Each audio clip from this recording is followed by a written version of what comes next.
Monster Hunter Rise is the latest mainline Monster Hunter game since Monster Hunter World in 2018. It launched with 37 launch monsters with 9 more added in subsequent title updates. Even with all these monsters, the game feels like it's lacking monsters. The game's massive expansion, Monster Hunter Rise Sunbreak, is coming June 30th, and process to add many monsters and the Master Act to the game. To see the return of Carapaceons and subspecies, although I find it stupid that we have to wait over a year for subspecies. This video will detail how I would have handled the game's roster and other things related to them. I will clear up some things first. I won't be adding anything from the title updates to the base game. I know the game felt incomplete without the title updates.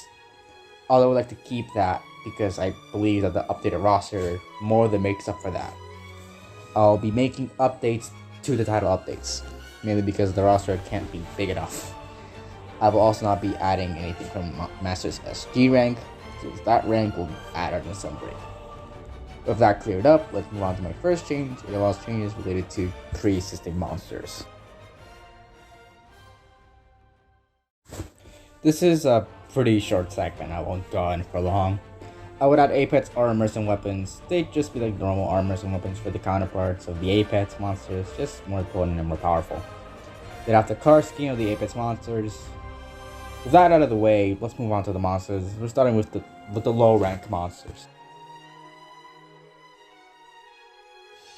As many of you know, there are small monsters related to large monsters that make up most of the roster. Well, in Monster Hunter Rise, there are some small monsters that don't have the larger counterparts in the game.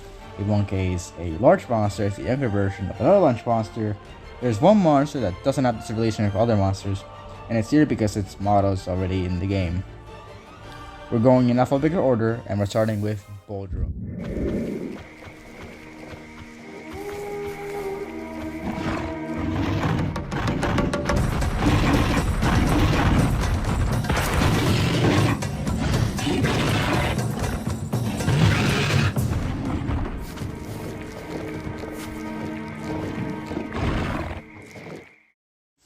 Bulldrome is a Fang beast introduced in Monster Hunter 2. That have the same attacks as previous versions of Bulldrome, since attacks don't change all that much between games. These monsters will be fought in earlier parts of the game. Bulldrome will be found in the shrine ruins of Ludroth Forest, which is where Fango reside in the game. In addition to those two areas, Bulldrome will also be found in the Frost Ice Islands, since it is found in snowy places in earlier games. That's it for Bulldrome. To the next monster.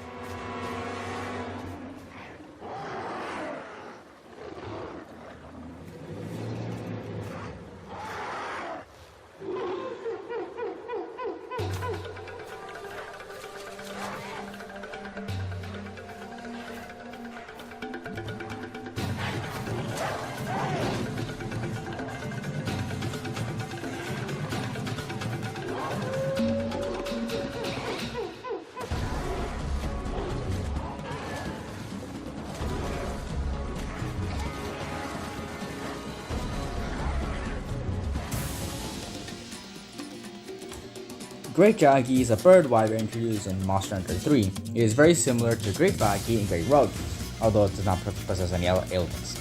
This will be a very, very early game monster. You could probably grind all your suit to beat this thing's ass. Like I said earlier, Great Jaggi would just be another Great Jaggi or Shruggy without the ailments. A pretty straightforward fight, the same as Great Jaggi fights in earlier games. Great Jaggi will be found in the Shrine Ruins, Sandy Plains. Jaggi and Jaggi are already found in the Sandy Plains, and Great Jaggi are early game monsters. So it makes sense for it to be in its first area of the game, the Shrine Ruins. Let's move on to our next monster.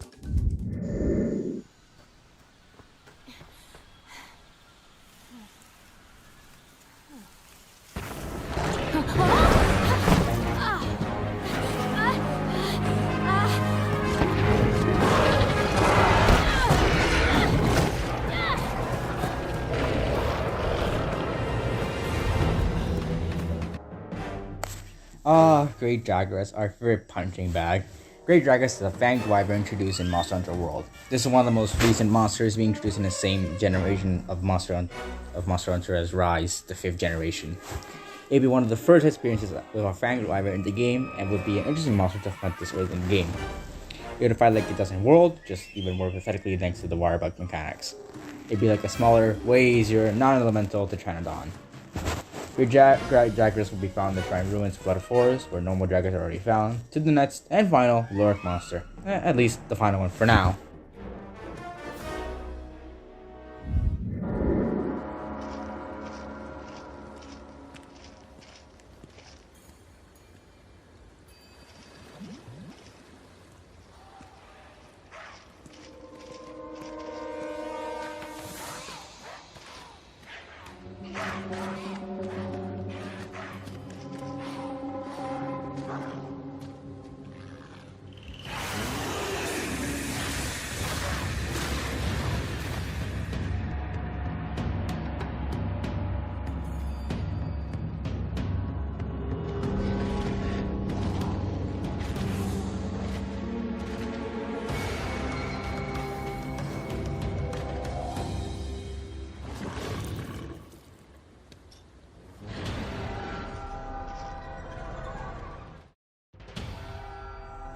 This was the monster I was talking about before.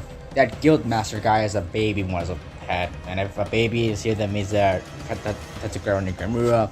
And if that's the case, then why can't I hunt it and wear its skin's armor? Not that I'd ever wear it, I just wanted to find a monster titled the Demon Frog. Anyway, Tetsucabra is an amphibian introduced in Monster Hunter 4. It'd be a very unique, albeit easy fight. The only amphibian in the game, the Trinodon, fights very differently from Tetsucabra. Tetsucabra will be found in the Shrine Ruins, Flood Forests, Frost Islands, and Lava Caverns. The first area and the latter two are based on what's found in previous games, and it's found in Flood Forest because it's a frog. That's the lower ranked monsters done, for now. Let's move on to the high ranked monster.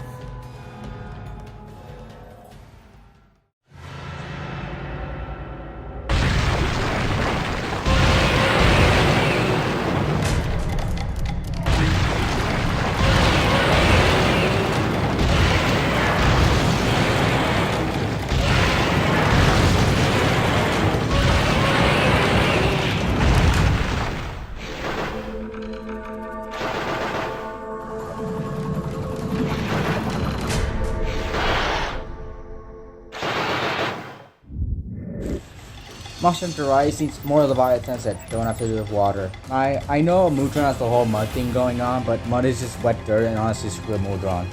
Agnaktor is a Leviathan introduced in Monster Hunter 3. It'd be a super unique fight, although annoying due to it diving into solid magma. It would also be a challenge due to it being a high ranked monster.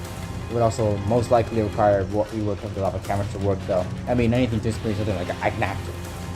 And that's why we found the lava caverns, and only in lava caverns because it can't swim through sand. Grass, also it's where Agnaktor already is. Let's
Gravios is a flying wyvern introduced in Monster Hunter. It is the grown-up version of Azure and one of the first monsters introduced in the series. It would be a unique fight, just a much harder Azure. It just can't poison like Azure can. I can see why they left it out, even though it makes no sense. I know what I said also makes no sense. Gravios will be found in the same places as Basarios, as being the sandy plains and lava caverns. However, it will also be found as shrine ruins throughout floors, due to previous locations in previous games. Now we move on to the last high rank monster for now.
Zamtrios is an amphibian introduced in Monster Hunter 4. Like many others in this video, Zamtrios' baby form, Zamite, is present while it itself is not.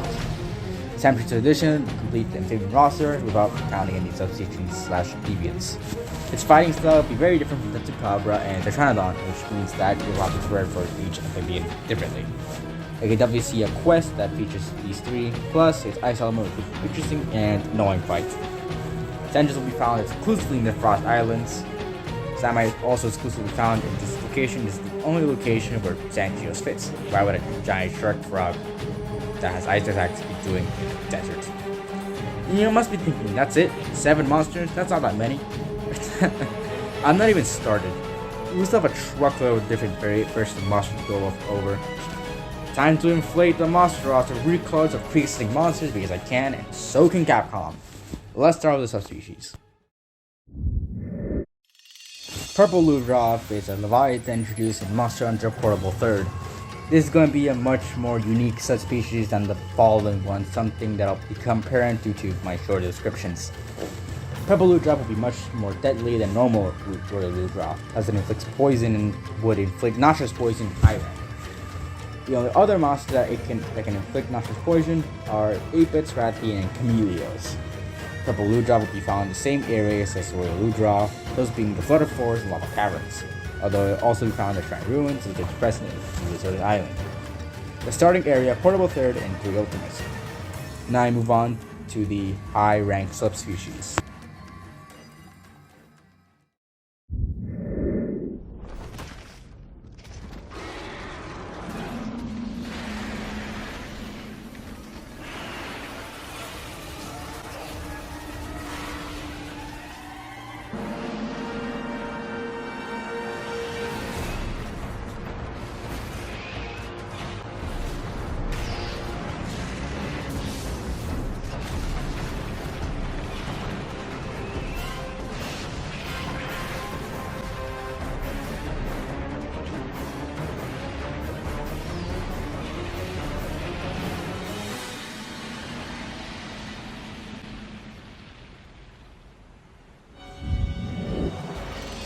Azure Rathalos is a flying wyvern introduced in Monster Hunter G. It is literally just a blue and hearted Rathalos. That is it. That's all I have to say. An intermediate point between Rathalos and Aphid Rathalos. Azure Rathalos will be found in the same areas as normal Rathalos. Those areas are the Shrine Ruins and the Lava Cavern. Black Diablos is a flying wyvern introduced in Monster Hunter G. This is a horny Diablos.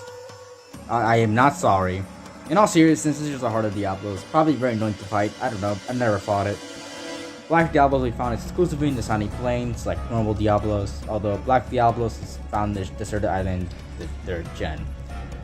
Why would a Diablos be doing in the Shrine Ruins?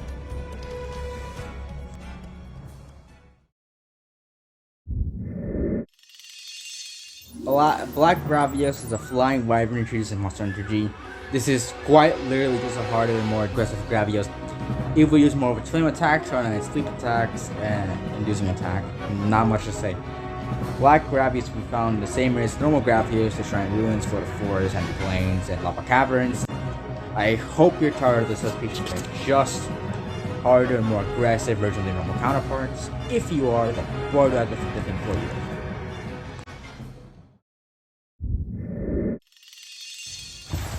Glacial Agnaktor the Leviathan introduced in Monster Hunter Portable 3rd. Finally, I have substitutes that's actually unique and not just recolored normal version for normal version. It is the direct opposite of normal Agnaktor, and we're required to know exactly how this specific subspecies works to defeat it. An interesting and hard fight that differs from its counterparts. Glacial Agnaktor would be exclusively found in the Frost Islands. Where else would it be?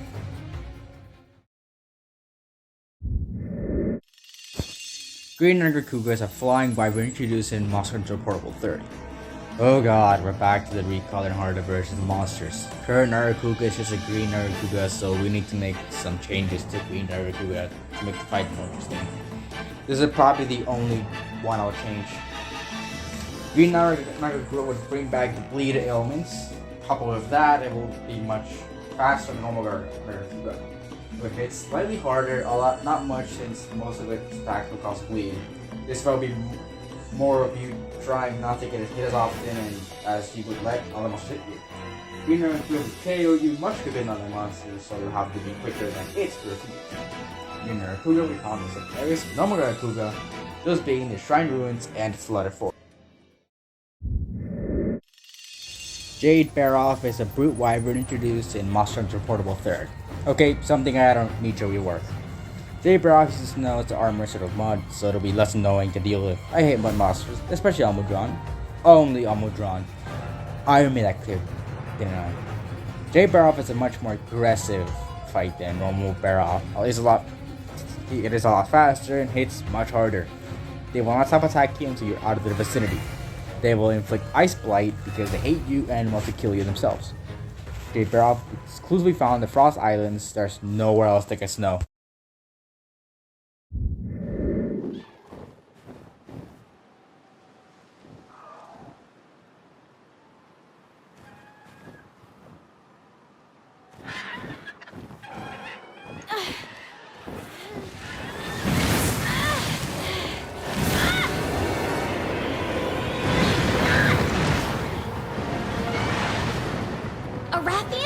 No, wait!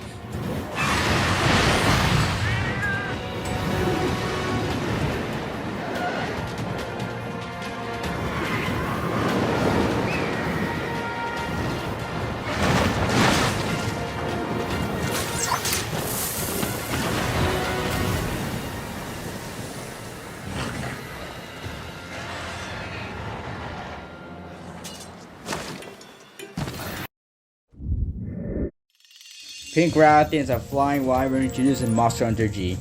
Here we go again. Pink Rathalos is a harder version of normal Rathalos. There's almost nothing that sets it apart, and I am not changing anything because Pink Rathalos is one of the most popular subspecies out there, plus it's already enrolled. Pink Rathalos will be found in the exact same areas as normal Rathalos, those being the Shrine Ruins, Sandy Plains, Waterford, and Lava Caverns. Red Kazoo is a flying wyvern introduced in Monster Hunter G. It doesn't end a year, so yes, it's just a recolored and harder version of Kazoo. It has much more control over its thunder attacks, which means they're stronger. Its weakness to water and resistance to fire makes it a tad more different from normal Kazoo, but what's the point? Red Kazoo will be found in the same areas as normal Kazoo, the Frost Islands, Lava Caverns. It would also be found in the Shrine Ruins, the Flood Forests, two locations surprised normal Kazoo isn't found in.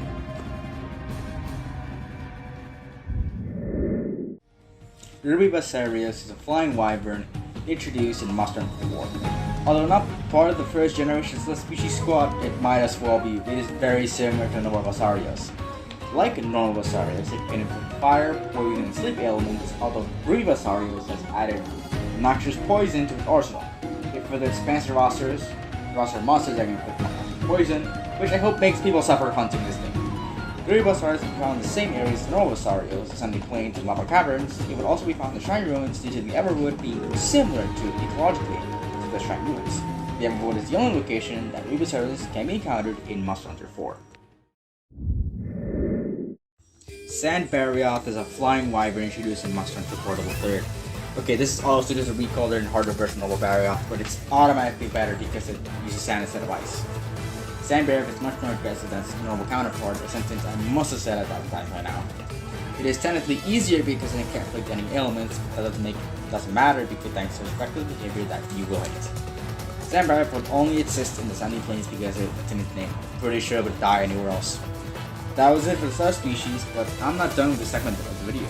Let's move on to rare species, which is such rare. There's only one, so savor it.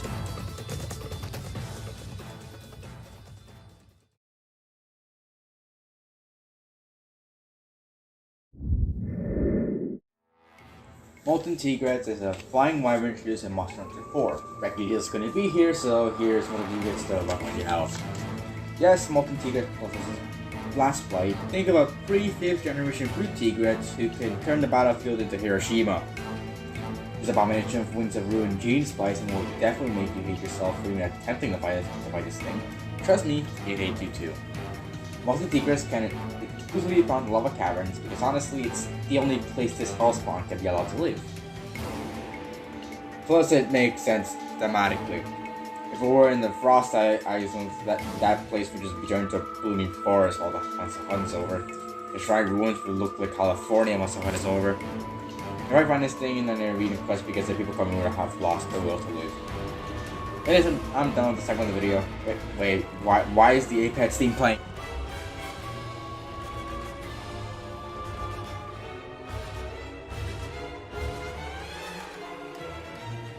Ah yes, the sort of new addition to the Monster Hunter franchise, raises Apex monsters. All of these monsters are based on Generations/June Ultimate's Demon monsters. What I did is I took a look at all of the Demon monsters and decided to make Apex variants of the ones who are missing. Since there are new monsters, I would go in depth into how their hunts will be. Also, I would make Apex Rathalos and Apex Agnaktor if they aren't added in Sunbreak.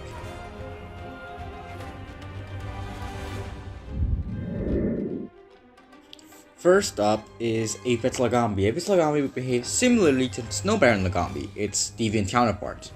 It will launch large snowballs at the player, dealing more damage than normal Lagambi's attacks. The thing that sets it apart from Snow Baron is its aggressiveness. It hits much more often and efficiently, it can also inflict Frostblight. This change in behavior would be thanks to its scars, the ones all Apexes have. It would have to be faced first in rampages but being battled in its own quest, because it would be set in the Frost Islands. This is meant to be one of the easier Apexes to deal with. I believe Apex Azure isn't enough for people to be introduced to the Apexes. There are 3 categories that will put the Apexes under: the easy category, the medium category, and the hard category. The easy category is every Apex before Apex Rathian, the medium category is Apex Rathian, and the hard category is every Apex after Apex Rathian. Apex Lagambi would fall in the easy category, although its fight wouldn't be easy at all. Its lightning attack would be enhanced with the ability to bounce off walls and cause ice blights. It would also pick up speed as it bounces off walls. Its boss will be covered in ice and also cause ice blight.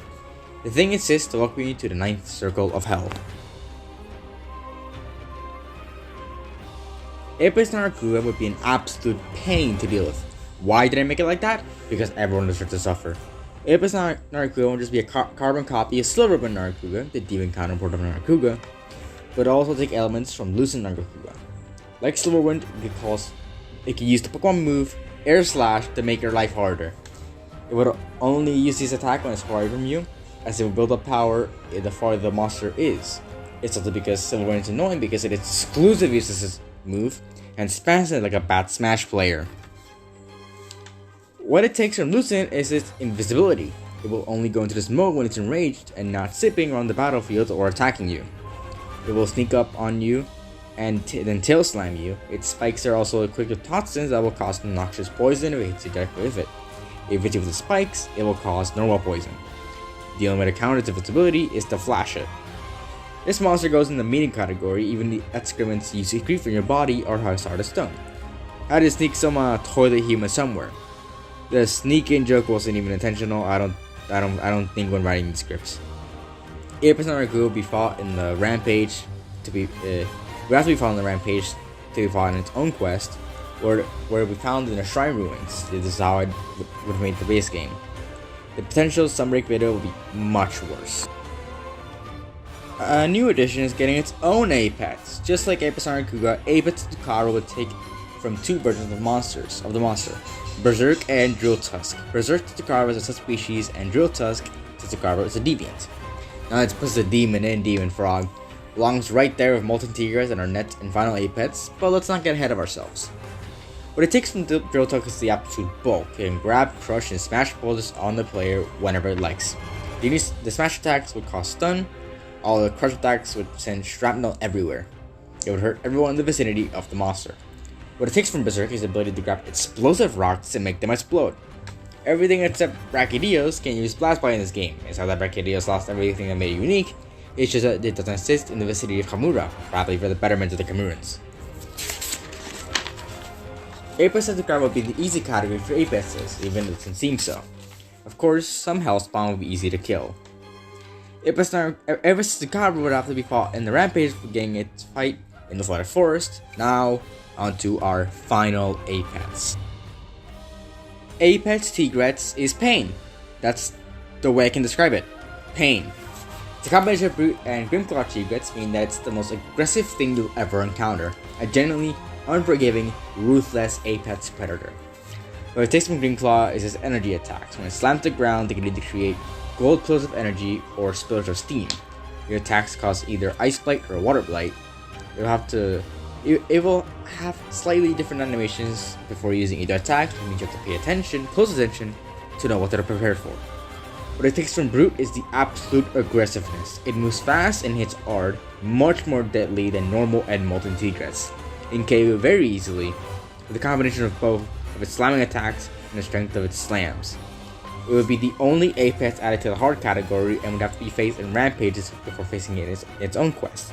Its own quest would be located in the Frost Islands. That's it for the new monsters. Actually, not really. I still got something up my sleeve, and then I'm done.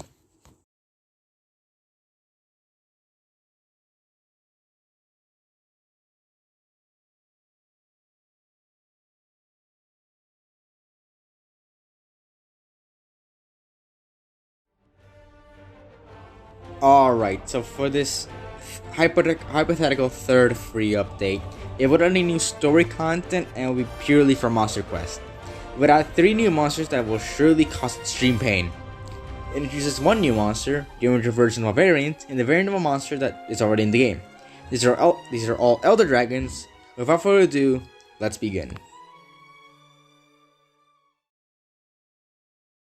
Lunastra is an Elder Dragon introduced in Monster Hunter 2. What is Teostra without Lunastra? They are truly an inseparable duo. In the current game, they are very much in a divorce. Lunastra wouldn't be much different from Teostra. We have a more pissy and annoying version of Teostra, you know. Like it is, I guess. Jokes aside, Lunastra is a painful monster that people hate to fight. It is the only reason for this monster's inclusion. Oh, and Teostra and Lunastra can't be separated, but whatever. Lunastra will still have her Supernova with Teostra because why not? I've already brought Hell and Kamura. Lunastra will be found in the same areas as Teostra, the Tiny Plains, and the Lava Caverns. Rusted Kushadaora is an Elder Dragon introduced in Monster Hunter 2. The only returning variant in this reworked roster, it is an angry and old Kushadaora. Like most variants, it is much more aggressive than its normal counterpart. This Kushala, in particular, doesn't change its clothes in quite a while and become average over its lack of hygiene. It's more of a problem than you think. Rusted Kushadaora will be found in the same areas as the normal Kushadaora, those being the Frost Islands and the Sandy Plains. Now it's our final Elder Dragon, and I hope this one will excite you.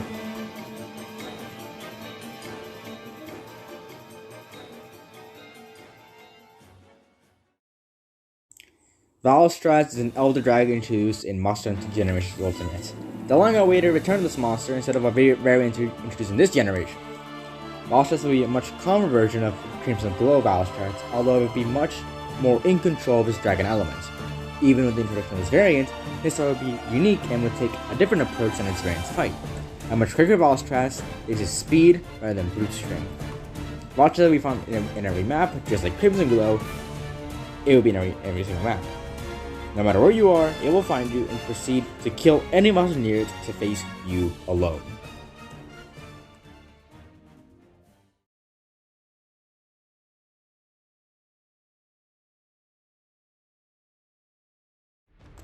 Anyways, that's it. So here are the new monsters. And here's the new updated roster with the title updates. Oh, and here's the original large monster rosters of the game. Some closing statements. I will do a part 2 if I feel something is missing from Sunbreak. It'll probably be done after Sunbreak is done with its updates. So 2023-2024. The music is in this video is always down below, plus there's a link to a playlist where you can hear it all. Speaking of music, I don't make music. The only person who makes music on this podcast is Pancakes. But we do have a show on the music platform, Spotify. You probably guessed it's the previously mentioned Video Fake podcast. This channel is used for content that wouldn't normally be made on the podcast, which includes these video essays. The gameplay also used in this video can be found in a playlist below, plus the original uploads have been credited. If you guys see more video essays, I'm planning to make a Marvel themed one. To see more content on this channel aside from the video essays, soundtrack to audio dramas with also here and video entries. You can check out part of the Finance of Ready System Arrow City, the Just a Little Interview, and the Video Fate Presents that premiered on May 1st, 2022. I'm hoping Sunbreak listens to the hype, excited for the return of Carapacians. I hope my $40 are well spent. Hashtag Morbius Sweep.